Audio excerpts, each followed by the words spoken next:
Hey guys, it's me, cyoubx, and this is probably the last video I'm going to make using this microphone. I've used the same microphone for 10 years, way before I even started YouTube, and this microphone has done great for me, but it's about time for an upgrade. That being said, if any of you are looking for a really cheap recommendation for microphones, the CAD-U37 USB condenser mic is a really good option. It's what I've been using in all of my videos in the past, I don't know, 5 or 6 years, and I think it has served me really well. Today we're going to be doing episode 5 of Real or Fake. For those of you who are new to the channel, Real or Fake is the series where I tell a story that's either true or false, and it's up to you as a collective audience to decide if the story is real or fake. Now in the past, what I've done is I've had all of you just comment real or fake in the comment section, but a lot of people are suggesting in episode 4 that I actually just have this card option and this poll where you can just click on selection of true or false or real or fake. So what I'm going to do for this video is I'm going to have that poll pop up somewhere on the screen, and then you just select real or fake throughout the story depending on when you have decided whether the story is true or false, and then in the next video I'll say if you guys are correct or not. In episode 4 I talked about how I was doing this research thing and there was a guy that came in for an experiment and heckled me because I didn't reimburse him for parking or traveling or whatever. And a lot of you said that that story was fake because I was wearing this bioengineering hoodie, but I said I was a neuroscience student. That's a very clever observation, but unfortunately that was not the point of the story. And in fact, that part was totally true. I do actually do neuroscience research, but I am a bioengineering student. It's just the way that the program works, and that was not at all the point of the story. That being said, a lot of you said that that story was fake, and you were correct. So that brings the score to 3-1, 3 for me and 1 for all of you. I'm not gonna lie, that story was meant to be pretty obviously fake because I felt bad that the score was 3-0, and it's good for you guys now that it's 3-1. But I'm planning on making a comeback in this episode because this episode is a little tricky.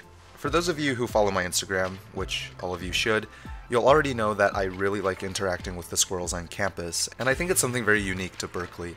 The squirrels on campus are super tame, they're very fat, and they really like people. And one thing you can do with them is you can actually call them, or you can make some sort of chittering sound, and they'll actually come to you, and if you're lucky enough, they'll let you pet them and hold them, and it's awesome. Now, this is not something that most people would do, mostly because 1, they don't know that they can, or 2, they're scared that they have rabies.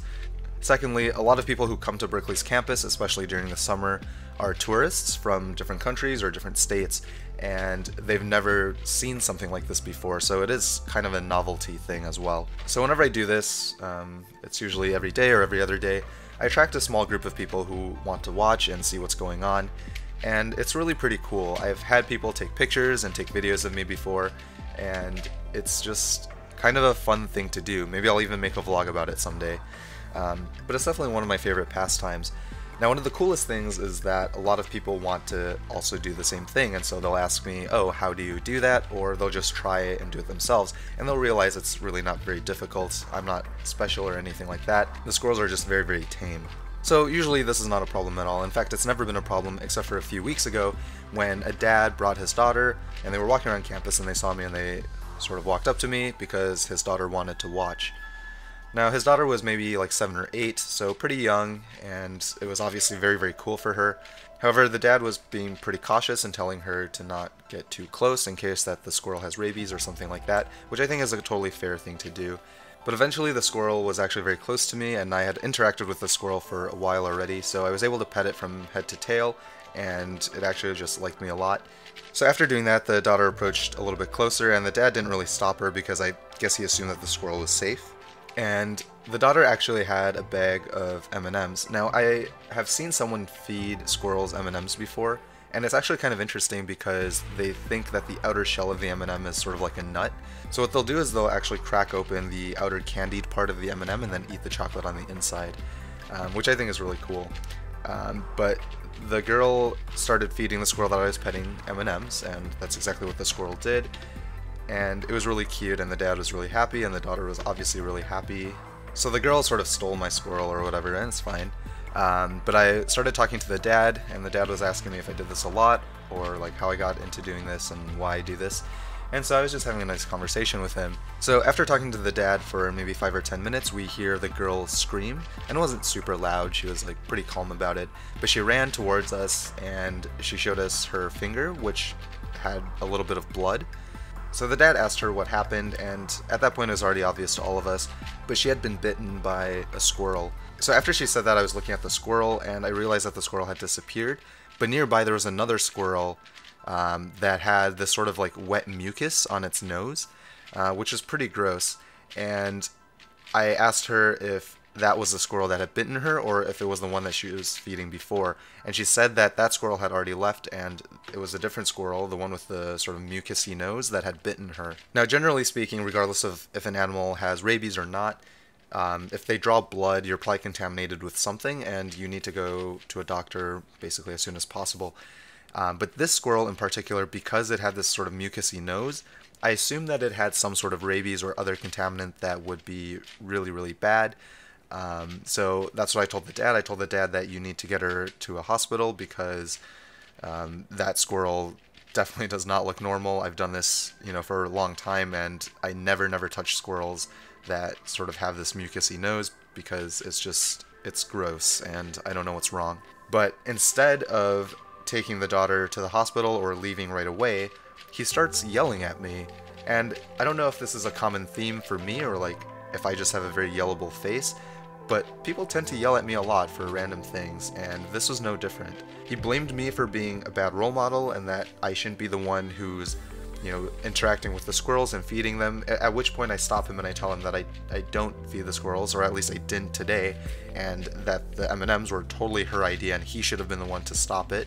But regardless, I actually apologized for being a bad role model. I was like, you're right, I probably shouldn't be doing this, especially in front of young kids. And he didn't really like that, probably because I wasn't being totally genuine. I was a little bit sarcastic about it because, come on, it's not really my fault that your daughter got bitten by a squirrel, right? Like, you were right there, you could have told her to not do it, but you were the one who gave her consent, right? So, like, I don't know, maybe it's my fault, but I don't really think it is. But in his mind, I was the one at fault, and I was supposed to, I don't know, do some grand gesture to, like, appease both of them, which I wasn't gonna do. But in any case, he told me to write down my contact information or whatever, which I kind of did. So I gave him my phone number, but I gave him a fake address because I didn't want that to be a thing. So like, if you pursued anything legal, then obviously, whatever, I'll deal with that later. But at that moment, he was very uncool and he was just really mad. So I didn't want to give him any accurate information. So I just gave him my real phone number but a fake address, and then he finally took her to the hospital or whatever. So the dad actually calls me the next day and tells me that his daughter did get rabies from that squirrel, and she now has to do this series of rabies shots. So unfortunately, neither of them have health insurance, which means that they had to pay for the rabies shots out of pocket, and it's something like a series of 4 shots, and it totals something like $3,000 or $4,000, and he said that it was completely my fault and I was the one who had to pay for it because, again, I was being the bad role model, and if it weren't for me, she would have never been in this situation. And this is just sort of these like dumb things where it's like, I don't really know how to respond to this because it's like not actually my fault, but I don't know how to get that across to him, right? Because he has this sort of one-track mind where he thinks that I'm the one who has to do it, and it's just really unfair to me. But in any case, I tell him that I'm definitely not paying for that, and I am very sorry that this is the situation that they're now in, but it's not my fault, and I'm definitely not paying for these rabies shots because it's not my fault, it's not my responsibility. So after that, he actually hands the phone to his wife, who is also very mad, but is seemingly a little bit more calm about it because at least she understands that it actually wasn't my fault. So basically, after sort of a long discussion, she essentially told me that, like, obviously I'm not going to pay for it because it's not my fault, but in the future I should probably be more careful about how I interact with the squirrels, and especially in front of other people or younger people, because I might be too impressionable and they might want to try something similar and then they might get injured. So it was sort of like she was guilt tripping me, which works pretty well because I am very easily guilt tripped. But at the same time, at least she was understanding enough to know that it was not my fault and that I shouldn't have to pay for these rabies shots. So all in all, it's kind of a sad story because One, the kid got rabies and the family has to sort of incur this huge cost. But then it's kind of sad for me too, because now every time I go outside and I sort of want to pet squirrels or play with them, I feel a little bit guilty about it because I feel like part of it was my fault, even though I think rationally and logically it wasn't. But, you know, maybe this is just one of those cautionary tales for all of you that what you do might actually have an impact for those around you, whether you want that impact to be there or not. And, you know, sometimes things happen that aren't really your fault, but wouldn't have happened if it weren't for you, if that makes sense. So with that, the story got maybe a little bit too deep at the end. But let me know if you guys think this story is real or fake. Again, all you have to do is you just click on the poll and select the appropriate box. But if you want to leave a comment telling me why you think it's real or fake, that'd be pretty cool too. So hopefully you guys enjoyed this episode, and in episode 6 I'll reveal the trueness of the story. Make sure to follow me on Instagram, especially if you want to see me actually interacting with these squirrels. And yeah, until next time, toodles.